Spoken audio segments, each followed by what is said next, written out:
Et voilà, ça y est, on reprend pour ce qui est peut-être la vidéo qui est, peut-être à mon sens, la vidéo la plus importante de l'année.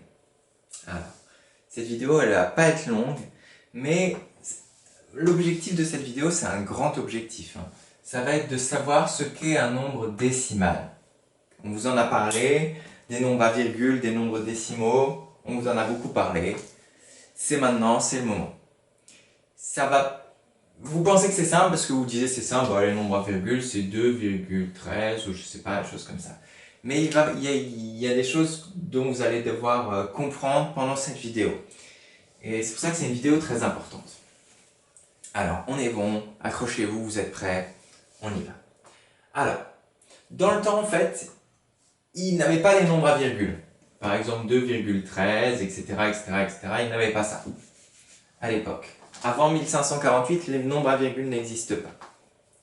En fait, ils comptent comme ça. Par exemple, imaginons qu'on va chez un marchand de gâteaux. Ok?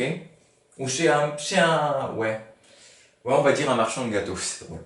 Du coup, vous voulez, je sais pas moi, deux gâteaux, plus la moitié d'un gâteau, plus des petites parts, etc. Bon, c'est un exemple pas génial, mais bon. Du coup, il faut demander comme ça. Bah, je veux deux gâteaux, s'il vous plaît. Et puis ensuite, je veux 5 dixièmes d'un gâteau, c'est-à-dire la moitié. Enfin, si on coupe en 10 parts, 1, 2, 3, 4, 5, 6, 7, 8, 9, 10. Ça nous fait 5 dixièmes, ça fait la moitié d'un gâteau. Deux gâteaux, du coup, plus la moitié d'un gâteau, plus 3 centièmes. Je sais pas moi, ça fait des toutes petites micro-parts, hein, parce qu'en coupant 100, on en veut seulement 3. Plus 7 centièmes, c'est la même chose. Plus 7 millièmes, oh là, c'est plus petit, c'est plus grand encore, pardon. Voilà. Bref, du coup, il n'y a pas les longues virgules. Ils peuvent pas dire, bah, je veux, je sais pas moi, 1,5 gâteau. C'est-à-dire un gâteau et la moitié d'un gâteau. Ok? Voilà. Et en fait, mon exemple pour les gâteaux, c'est pas vrai parce qu'à l'époque, ils utilisaient ça pour calculer l'or. Par exemple, je sais pas moi si, par exemple, on avait un bout d'or, une unité d'or, je sais pas moi, 1 kilo d'or. Du coup, on allait chez le bijoutier et on veut des choses très précises pour l'or. Parce que des fois, un tout petit peu d'or, ça coûte cher.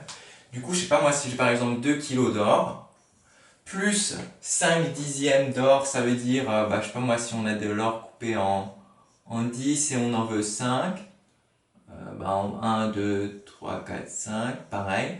Et plus 3 centièmes d'or, ça fait encore un tout petit bout, plus 7 millièmes, voilà. Et puis, voilà. Bref, tout ça, c'était compliqué finalement pour les marchands qui devaient à chaque fois bah, découper en 10, etc.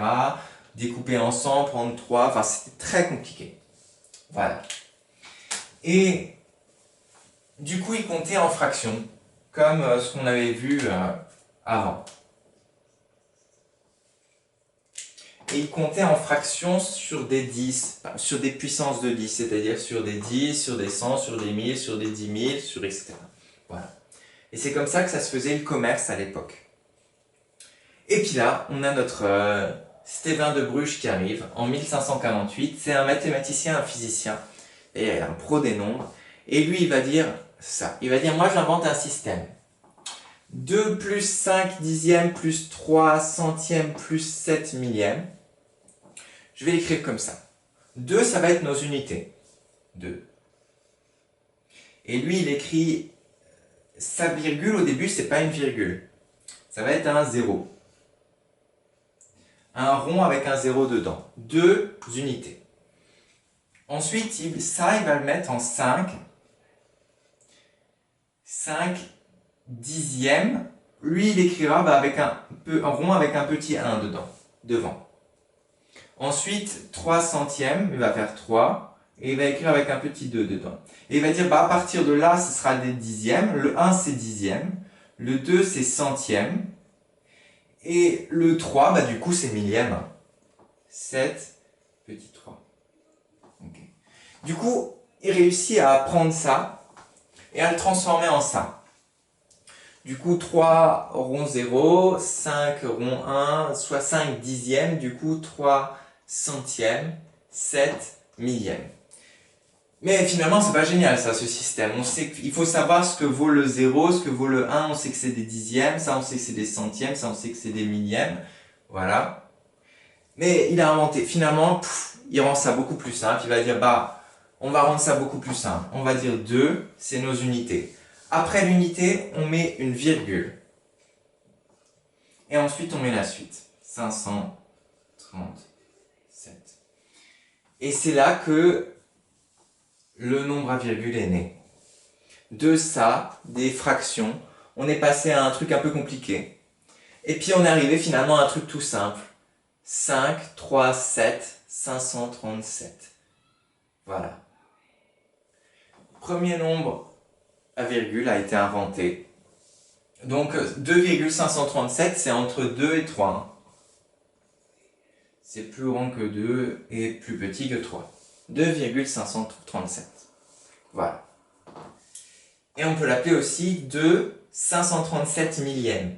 Parce qu'on on regarde, mais je vais vous expliquer ça après. Voilà, première étape de la leçon la plus importante de l'année. Cette histoire de Stéphane de Bruges, etc. etc. J'aime beaucoup cette histoire, elle est sympa. Je vous ferai une vidéo aussi, je vous montrerai une vidéo aussi dessus.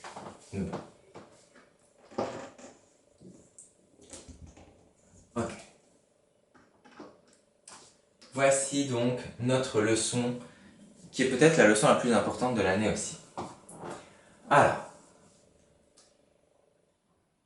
d'ailleurs j'ai oublié de vous dire, mais je vous le dirai aussi, enfin bref, je vous raconterai.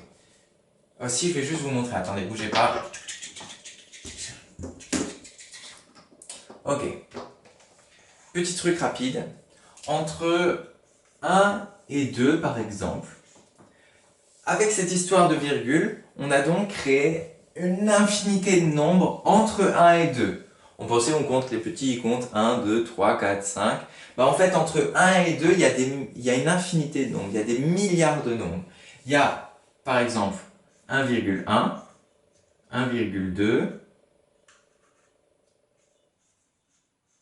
1,3, etc., etc., etc. Et puis, il peut y avoir aussi 1,31, 1,32, etc. Et il peut y avoir, ça peut aller jusqu'à l'infini. Là, on est juste à 1,3. 1,32, on peut avoir 1,450, etc., etc., etc. Bref, entre 1 et 2, il y a finalement une infinité de nombres. L'infini, c'est écrit comme ça. Bref. Hop là. Je vous efface. C'était un truc un peu dingue sur les décimaux, du coup.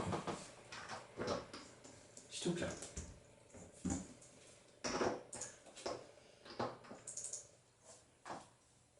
Ah, bref.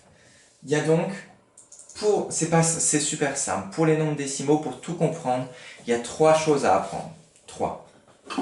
Première chose, il existe une infinité de nombres entre 2 entiers. Des nombres entiers, c'est des nombres qui ne sont pas des nombres à virgule en fait.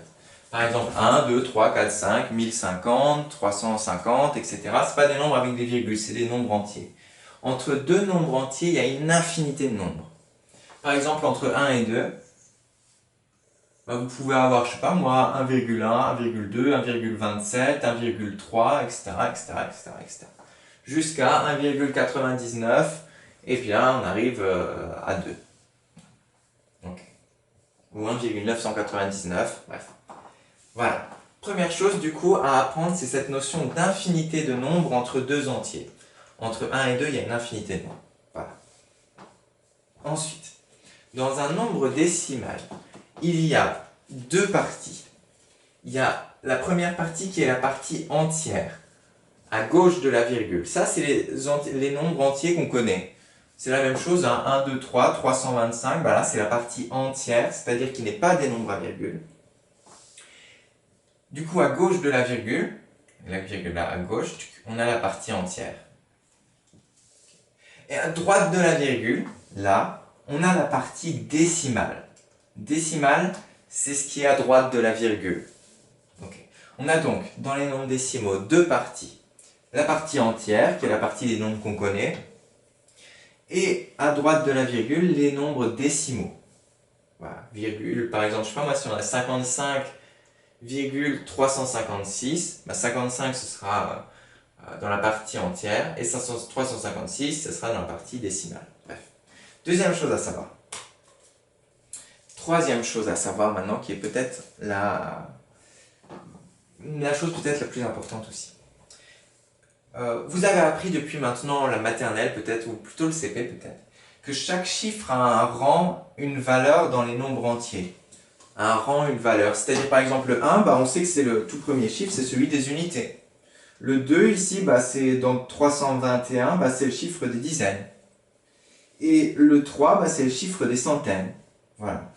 D'ailleurs, j'aurais dû rajouter un S. Voilà. Donc 1, c'est le chiffre des unités. 2, c'est le chiffre des dizaines, il est en deuxième.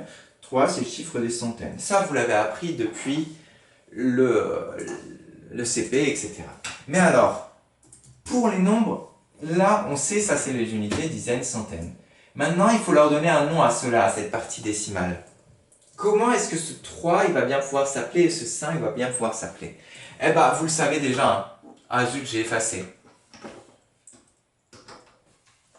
Mais le 3, vous vous rappelez dans le temps, ils utilisaient les fractions. C'était 3 sur 10. Ça fait 3 dixièmes. Du coup, ça, c'est le chiffre des dixièmes. Et là, c'était 5 sur 100. Du coup, c'est 5 centièmes. C'est le chiffre des centièmes. Voilà. Du coup, on a là centaines, dizaines, unités, dixièmes, centièmes. Voilà. Bref. Et voilà. Du coup, je vous ai mis, c'est pareil pour les nombres décimaux. Ils ont aussi un rang et une valeur. On a donc 43. Là, c'est le chiffre 4, c'est le chiffre des dizaines, 3, c'est le chiffre des unités.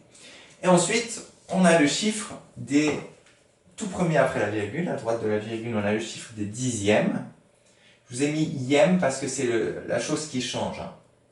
Ensuite, on a le chiffre des centièmes. Ensuite, on a des chiffres des millièmes. C'est pareil, en fait, de l'autre côté. Là, on a dizaines, centaines, milliers, 10 000, dizaines de milliers, etc. Là-bas, on a pareil, mais sauf ça, on met un ième. Dixième, centième, millième, cent millième. Non, je te raconte n'importe quoi, c'est 10 millième, pardon. Et ensuite 100 millième. Et ensuite, on a les millionièmes, les 10 millionièmes, 100 millionièmes, les milliardièmes, etc., etc. Bref, pour tout le côté des décimaux, il faut rajouter des yèmes. Voilà. Et voilà les trois choses à apprendre qui sont peut-être les choses les plus importantes de l'année, du coup. Cette infinité de nombres entre deux entiers. La première partie, la partie entière, la partie décimale à droite de la virgule. Et du coup, ce nom qu'on donne à chaque nombre, toi tu seras le nombre des dixièmes, toi celui des centièmes, toi celui des milliers, toi celui des 10 millièmes, etc. Ok. Cette leçon, je pense qu'il faut passer vraiment du temps à la recopier, à la lire plusieurs fois. C'est pour ça qu'aujourd'hui, il ne va pas y avoir d'exercice dans le cahier du jour, juste un petit exercice dans le cahier d'essai. Ok? Et qu'on va corriger ensemble juste après pour vérifier, parce que là, on fait petit à petit, voilà. Bref, je vous laisse juste un peu de temps pour copier ça.